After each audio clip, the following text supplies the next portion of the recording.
জীবনের কিছু মূল্যবান কথা যেগুলো আমি প্রায়শই ফলো করি। প্রথমত হলো, যদি সফল হতে চান তাইলে মা বাবার দোয়া নিয়ে আগান। যদি আপনি উন্নয়নমূলক কিছু করতে চান সমাজের জন্য, এলাকার জন্য, তাইলে আপনি আগে নিজেকে তৈরি করুন।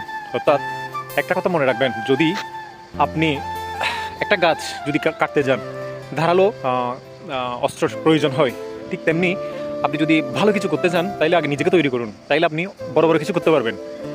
আপনার কথা যে কেউ শুনবে। আরেকটা বিষয় হলো, জীবনের তিনটি রং আছে, একটি হলো সাদা, একটি রঙিন, আরেকটি হলো কালো। আমি সাদা রং মানে শৈশবটাকে বোঝাচ্ছি, ছোটোকালটাকে বোঝাচ্ছি, আর রঙিন মানে 20+ বোঝাচ্ছি।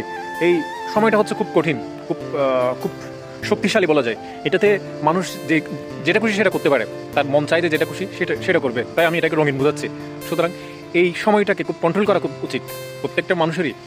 20+, 25+, 30+ এইসব বয়সকে যদি আপনি কন্ট্রোল করতে পারেন, আপনার লাইফটা সুন্দর হবে। I hope you understand. এই 3টা স্টেপ ফলো করবেন, লাইফ সুন্দর হবে।